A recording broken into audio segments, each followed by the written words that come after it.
हरे कृष्णा, राधे राधे। आज हम आपको सावन मास का 10वां अध्याय सुनाएंगे। श्री हनुमान, श्री नरसिंह जी तथा शनि व्रत। भगवान शंकर ने ब्रह्मपुत्र सनत कुमार से कहा, अब मैं तुम्हें शनिवार व्रत की विधि और महात्म्य कहूँगा, तुम ध्यान लगाकर सुनो। सावन मास में शनिवार को 3 देवताओं श्री हनुमान जी, श्री नरसिंह जी तथा शनिदेव की पूजा की जाती है। प्रथम मैं तुम्हें श्री हनुमान जी को प्रसन्न करने की विधि बताता हूँ। सावन महीने में शनिवार को हनुमान जी को खुश करने के लिए अभिषेक तिलों के द्वारा रुद्र मंत्रों से करें। तेल मिश्रित सिंदूर उनके शरीर पर लगाएं। जपा, अर्क तथा मंदार की माला से पूजा कर नैवेद्य के सिंह, उड़द का बड़ा पकौड़ा तथा उपचारों द्वारा पूजन करें।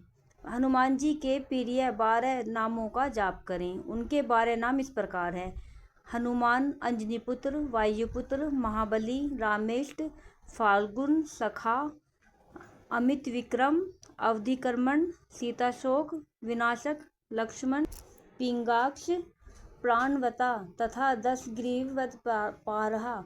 जो सुबह उठकर इन 12 नामों का जाप करता है उन्हें कभी कष्ट की अनुभूति नहीं होती, उनको संपूर्ण ऐश्वर्य प्राप्त हो जाता है। सावन मास में जो हनुमान जी को शनिवार के दिन आराधना करता है उसका शरीर ब्रज की भांति कठोर और मजबूत बन जाता है। उसकी बुद्धि तीव्र हो जाती है, उसके शत्रु निस्तेज हो जाते हैं, मित्रों की संख्या भी बढ़ जाती है। हनुमान जी के मंदिर में बैठकर जो व्यक्ति हनुमान कवच का 1 लाख पाठ करता है वह अणिमा आदि सिद्धियों का साधक हो जाता है। उसके दर्शन मात्र से यक्ष, राक्षस और बेताल आदि उसके सामने नहीं ठहर पाते।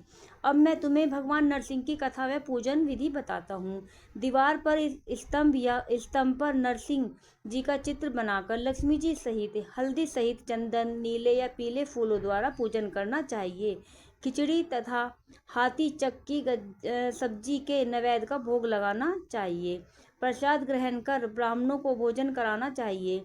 इसके बाद भगवान नरसिंह को तिल के तेल या शुद्ध घी से स्नान कराना चाहिए। शनिवार के दिन स्वयं सपरिवार शरीर में तेल लगाकर नहाना चाहिए। उड़द की दाल की खिचड़ी बनानी चाहिए, इससे भगवान नरसिंह खुश हो जाते हैं। इस प्रकार सावन मास के समस्त शनिवार को व्रत रखें। इस व्रत से लक्ष्मी का निवास घर में हर समय रहता है, धन धान्य की वृद्धि होती है, प्राणी संसार में हर तरह का सुख भोग कर वैकुंठ को जाता है। भगवान नरसिंह के वरदान तथा प्रसाद से उसकी चारों ओर कीर्ति फैलती है। अब मैं तुम्हें शनिदेव के व्रत की कथा एवं उसका महात्म्य बताता हूँ। सावन के समस्त शनिवार को शनि का व्रत करें। किसी लंगड़े ब्राह्मण या उसके न मिलने पर किसी अन्य ब्राह्मण को तिल का तेल लगाकर गर्म पानी से स्नान कराएं। इसके बाद नरसिंह व्रत में बताए अनुसार अन्न से उसे भोजन कराना चाहिए। शनि के प्रिय तेल, लोहा, तिल, उड़द तथा काला कंबल दान करें। अब मैं शनिदेव के रंग रूप का वर्णन करता हूँ। शनिदेव को श्यामवर्ण, गतिमंद है, कश्यप गोत्र है। शनि का जन्म सौराष्ट्र में हुआ है। ये सूर्य नारायण के पुत्र हैं। ये इंद्री नीलमणि तुल्य हैं। इन्होंने बाण, धनुष तथा त्रिशूल धारण कर रखा है। इनकी सवारी गिद्ध है।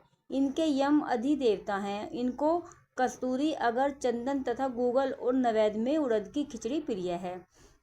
शनि की पूजा में इनकी लोहे की प्रतिमा रखी जाती है। दान देने के लिए श्याम वर्ण का ब्राह्मण उत्तम है। ब्राह्मण को 2 काले कपड़े तथा काले रंग की गाय बछड़े सहित दान में देनी चाहिए और उसकी स्तुति करनी चाहिए। एक बार राजा नल का राज्य छिन जाने पर राजा नल ने शनिदेव की आराधना की थी। शनिदेव ने उन पर कृपा की और खोया राज्य वापस प्राप्त हो गया। मनुष्य को चाहिए कि वह इस प्रकार शनिदेव की आराधना कर कहे कि मेरे ऊपर शनिदेव प्रसन्न हो। नीलांजन के समान कांतिमान, अतिमंद, ब्राह्मी छाया नाम वाली स्त्री से सूर्य द्वारा उत्पन्न शनिदेव को मैं हाथ जोड़कर नमस्कार करता हूँ।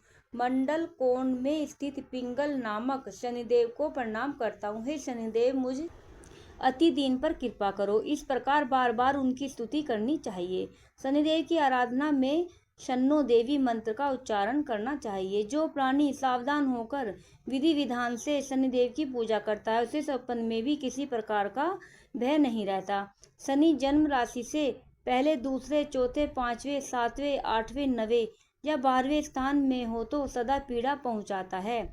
इसलिए इसकी शांति के लिए शामाग्नि मंत्र का जाप करना चाहिए और इंद्र नीलमणि का दान करना चाहिए।